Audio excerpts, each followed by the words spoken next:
Bonjour mes chers élèves de 3e 5, heureux de vous retrouver pour cette nouvelle vidéo de cours numéro 5, toujours la guerre froide, troisième vidéo et dernière vidéo sur la guerre froide. Évidemment nous sommes toujours confinés, mais nous n'oublions pas que nous devons travailler quelques heures dans la journée.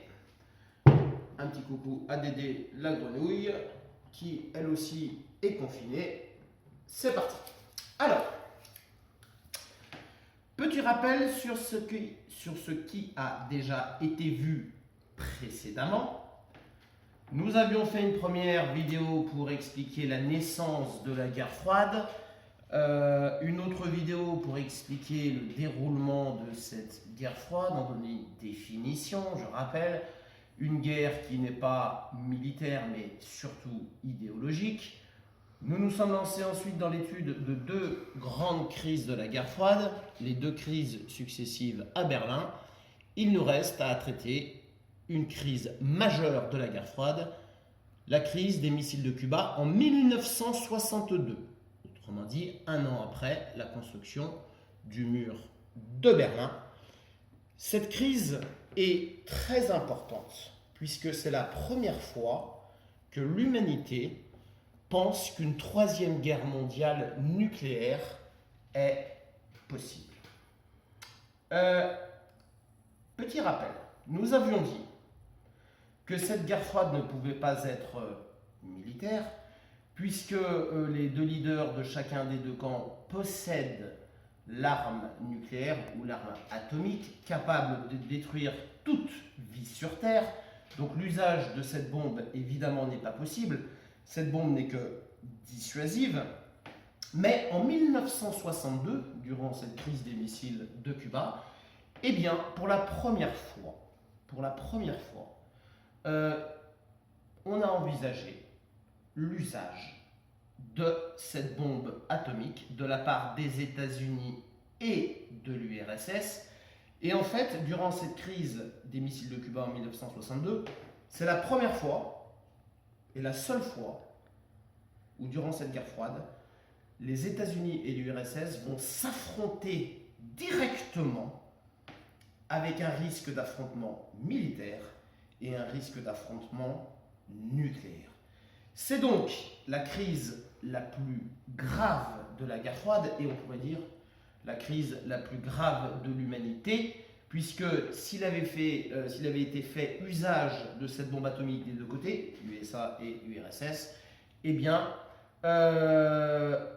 toute vie sur Terre aurait été effacée. Donc c'est à la fois la crise la plus grave de la guerre froide, mais également la crise la plus grave de l'humanité. Que s'est-il passé en 1962? Alors, d'abord, on va préciser une petite chose. Les dirigeants des deux camps, des deux blocs. Durant cette crise des missiles de Cuba, comme pour la crise du mur de Berlin, le président des États-Unis s'appelle Kennedy, nous l'avions déjà vu, président des États-Unis de 1961 à 1963, et le dirigeant de l'URSS n'est plus Staline, puisque Staline meurt en 1953. Durant cette crise des missiles de Cuba, le dirigeant de l'URSS s'appelle Khrouchtchev, dont vous avez une photographie ici.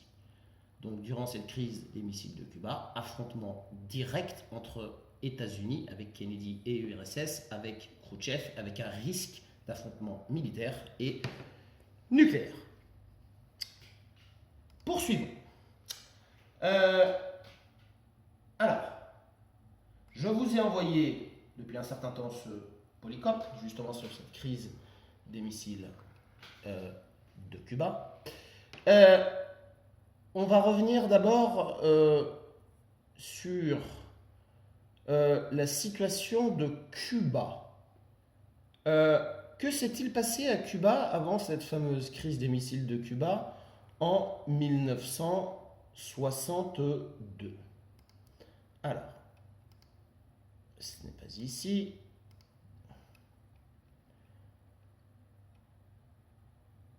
Voilà.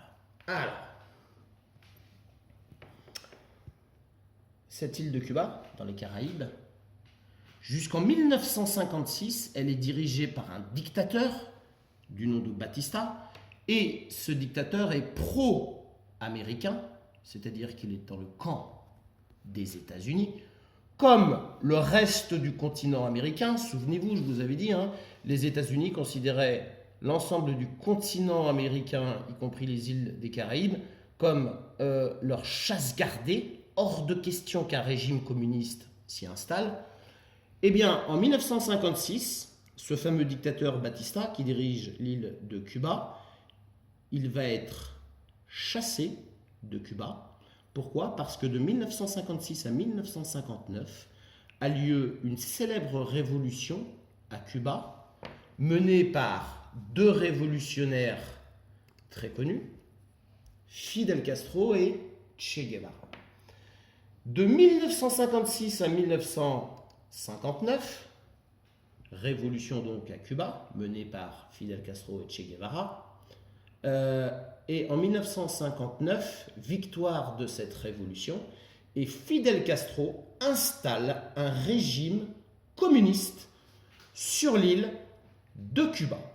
Évidemment, cela déplaît fortement aux États-Unis, puisque vous le voyez d'un point de vue géographique, une île communiste à 150 km des côtes américaines constitue une grande menace.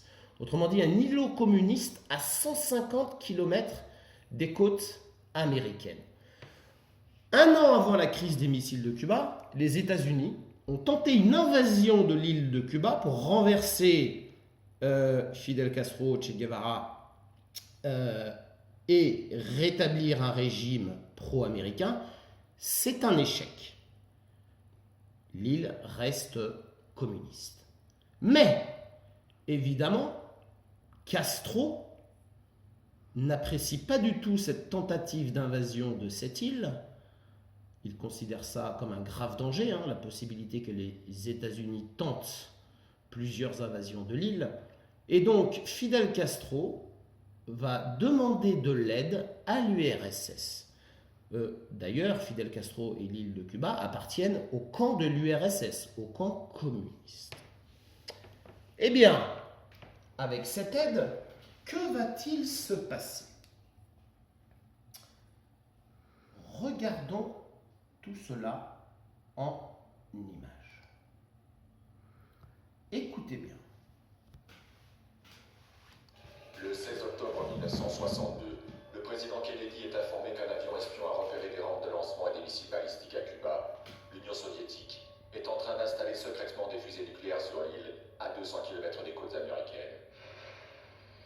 C'est un choc pour la Maison-Blanche, tandis que Kennedy et ses conseillers tentent de comprendre les objectifs des soviétiques. Les militaires le pressent de lancer une attaque foudroyante sur Cuba. Donc, en 1962, l'URSS de Khrouchtchev va, par bateau cargo, faire venir des rampes de lancement de missiles, des missiles et des ogives nucléaires sur l'île de Cuba. Les États-Unis l'apprennent, le président Kennedy en est informé par les services secrets américains, des avions américains d'espionnage ont survolé l'île de Cuba, ont pris des photos aériennes, et donc Kennedy est informé que des rampes de lancement de missiles nucléaires sont installées à Cuba par l'URSS. Évidemment, c'est un choc, c'est un traumatisme. Pourquoi? Parce que ces missiles de courte portée ont un rayon d'action de 2000 km, et ça veut dire que ces missiles nucléaires soviétiques peuvent atteindre Washington, la capitale politique des États-Unis, en 10 minutes. Cela veut dire que les États-Unis sont sous la menace directe et très rapide de missiles nucléaires soviétiques. Alors, évidemment, le président Kennedy est sous pression. Ses conseillers le pressent de bombarder de manière foudroyante l'île de Cuba, pourquoi pas avec des missiles nucléaires pour éliminer cette menace. Cependant, Kennedy sait très bien que s'il retient cette option, ça peut être un engrenage infernal et l'URSS peut avoir comme réplique l'envoi de missiles nucléaires, ce qui provoquerait une guerre nucléaire. Alors, le président Kennedy, d'abord, il va se poser la question, pourquoi l'URSS de Khrouchtchev a-t-elle décidé d'installer des missiles nucléaires aussi près des États-Unis? Alors, on a un élément de réponse. Parce que peu avant cette crise, eh bien, les États-Unis ont installé en Europe des missiles nucléaires en Italie et en Turquie. En Turquie, ce sont les fameux missiles Jupiter. Donc les États-Unis ont installé des missiles nucléaires en Turquie et en Italie directement à portée de l'URSS. Ah! Et donc Kennedy se demande si le fait que l'URSS installe des missiles à Cuba aussi proches des États-Unis, ce n'est pas une réponse à l'installation des missiles américains aussi proches de l'URSS. Kennedy se demande aussi si Khrouchtchev ne fait pas cela pour venir en aide à Castro, qui dirige une île désormais communiste, s'il ne fait pas ça pour empêcher toute nouvelle invasion de l'île par les États-Unis, ou bien si Khrouchtchev ne fait pas simplement ça par provocation, mais évidemment une grave provocation. Après le stade des questions, Kennedy, évidemment, qui est sous pression, presque paniqué, se demande ce qu'il faut faire. Que faut-il faire? On ne peut pas laisser la situation perdurer, puisque les États-Unis sont sous la menace d'une destruction totale et massive avec ces missiles nucléaires, d'autant plus qu'on est sûr à l'époque que sur cette île, il y a des missiles de courte portée, avec ce rayon d'action. Mais on se demande s'il n'y a pas sur l'île, si l'URSS n'a pas installé sur l'île, également des missiles de moyenne portée, avec un rayon d'action beaucoup plus grand, capable d'atteindre n'importe quelle partie des États-Unis.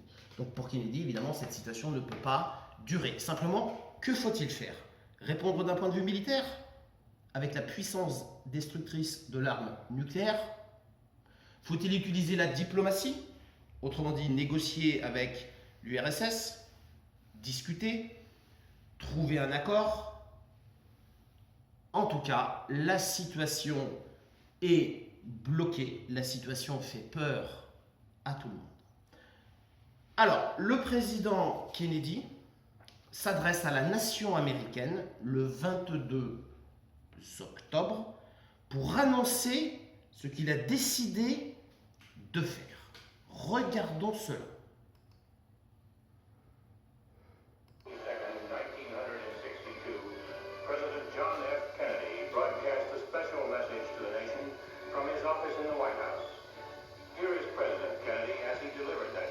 Alors, évidemment, une allocation télévisée très attendue par les Américains et même par le monde entier. Kennedy va annoncer ce qu'il compte faire.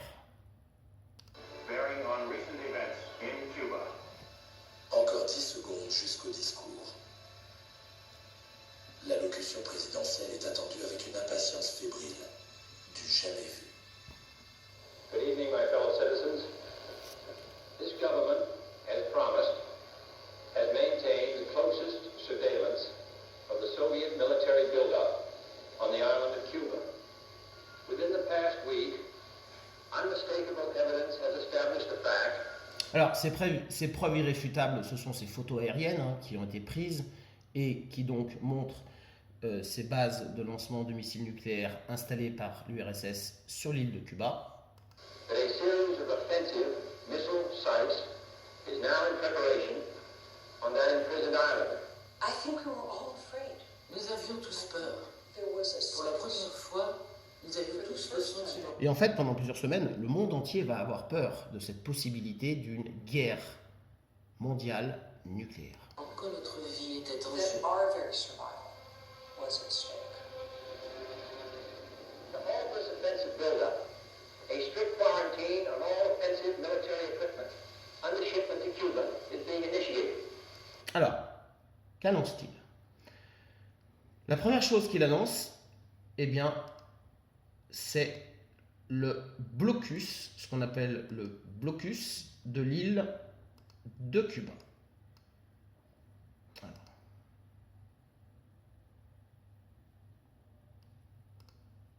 Bon, on reviendra là-dessus tout à l'heure.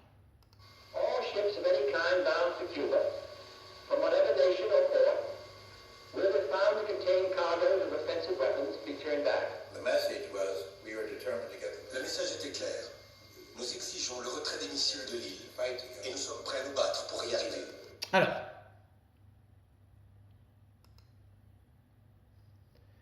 lors de cette allocution télévisée, Kennedy annonce deux choses. Il annonce d'abord le blocus de l'île de Cuba. Qu'est-ce que ça veut dire? Ça veut dire que les États-Unis vont disposer autour de l'île de Cuba une soixantaine de gros navires militaires qui vont former comme une barrière flottante pour empêcher les cargos de l'URSS de continuer à amener des missiles nucléaires et des rampes de lancement et du matériel militaire en général sur l'île de Cuba. Première chose, on bloque l'île de Cuba au transport militaire de l'URSS. Deuxième décision, ultimatum.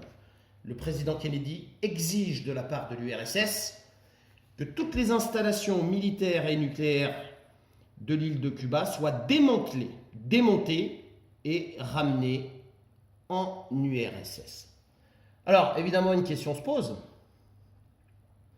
Malgré cette barrière flottante, constituée par les navires militaires américains, que va-t-il se passer si un cargo soviétique venant de l'URSS, amenant encore du matériel militaire, refuse de faire demi-tour devant ces bateaux militaires américains? Que se passera-t-il? Retournons voir notre vidéo. Mais dans le même temps, il fallait une période sans affrontement pendant laquelle nous allions imposer une quarantaine. Cela nous laisserait du temps pour les négociations. Should these offensive military preparations continue, thus increasing the threat to the hemisphere, further action will be justified. I have directed the armed forces to prepare for any eventuality.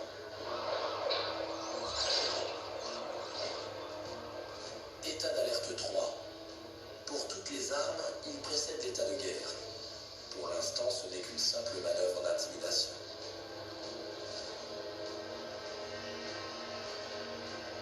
Kennedy montre qu'il est prêt à utiliser l'arme atomique. It shall be the policy of this nation to regard any nuclear missile launched from Cuba against any nation in the Western Hemisphere as an attack by the Soviet Union on the United States. Donc, il est en train de dire que tout missile nucléaire tiré depuis l'île de Cuba contre le bloc des États-Unis ou contre les États-Unis sera considéré directement comme une attaque nucléaire venant de l'URSS. Requiring a full retaliatory response. Quand il parle de représailles massives, eh bien évidemment, il évoque la possibilité de répliquer lui aussi avec des armes nucléaires. On the Soviet Union. Le B-52 est la pièce maîtresse de la flotte des bombardiers nucléaires. Les Américains en ont plus de 500. 66 sont en permanence en vol.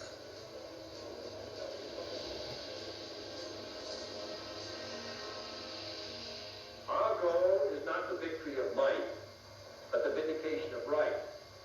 Not peace at the expense of freedom, but both peace and freedom. En fait, il est en train de dire qu'il ne souhaite pas, évidemment, une guerre nucléaire, de la même manière que Khrouchtchev ne souhaite pas non plus une guerre nucléaire. C'est pourquoi Khrouchtchev fera marche arrière, nous le verrons tout à l'heure. Here in this hemisphere, and we hope around the world, God willing, that goal will be achieved. A-t-il trouvé le ton juste entre fermeté et prudence? Il ne veut pas envenimer les Prudence parce qu'il sait qu'il ne faut pas aller trop loin au risque, je le répète, de déclencher une guerre nucléaire. choses. L'invasion n'est pas évoquée.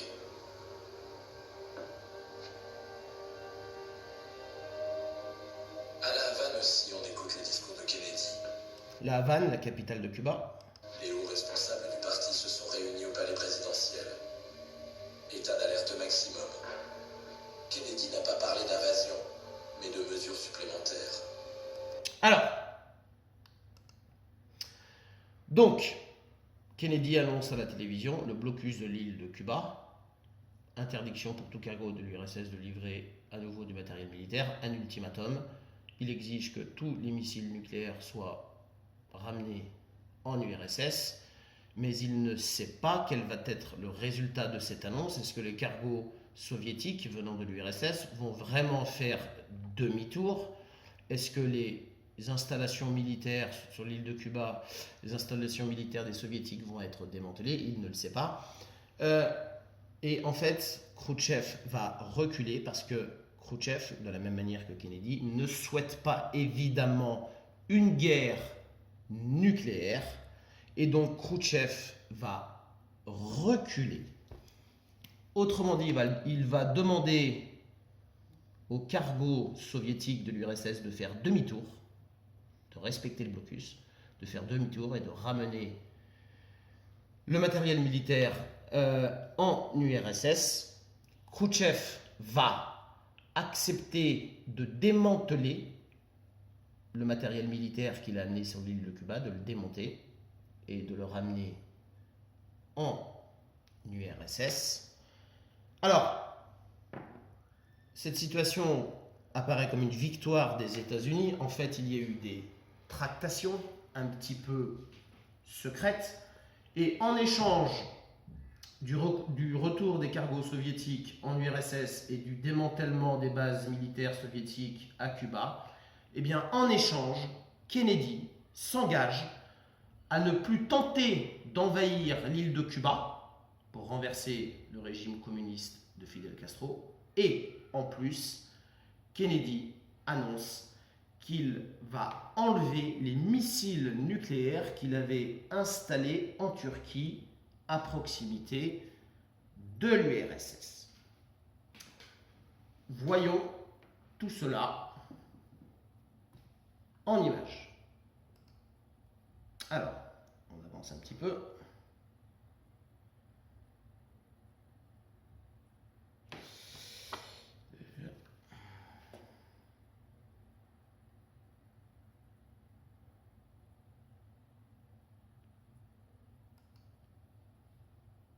À compter qu'il a finalement essayé de glisser les feuilles vers l'extérieur.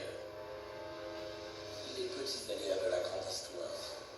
La lettre qui doit apaiser les esprits commence par rester coincée dans l'ascenseur. Alors, là, il s'agit d'une lettre de l'URSS qui va être retransmise à la radio, annonçant la nouvelle. Autrement dit, Khrouchtchev fait marche arrière. Avant d'être apporté au pas de course dans le studio. Ce sont ces quelques mots prononcés devant un micro qui vont désamorcer la plus grave crise que l'humanité ait jamais connue.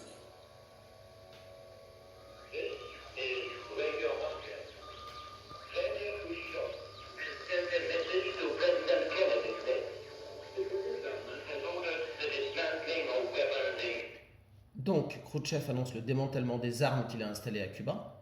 Il les démonte, il les ramène en URSS.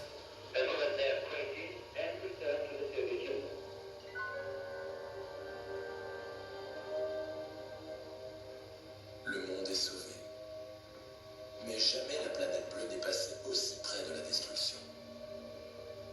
Le drame a été évité de justesse.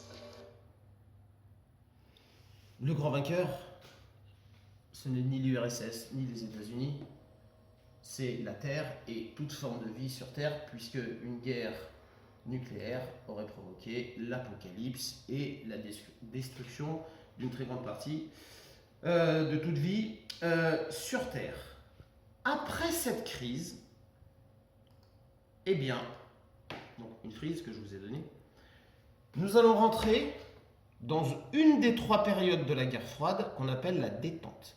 Hein, on a dit la guerre froide 47-1991. Eh bien, durant la guerre froide, on peut distinguer 3 périodes. La première période qu'on a étudiée, énormément de tensions.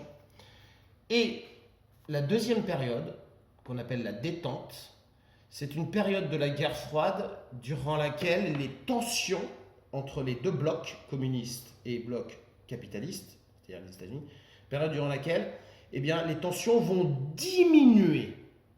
Autrement dit, une guerre froide où il y a moins de tensions entre les deux camps.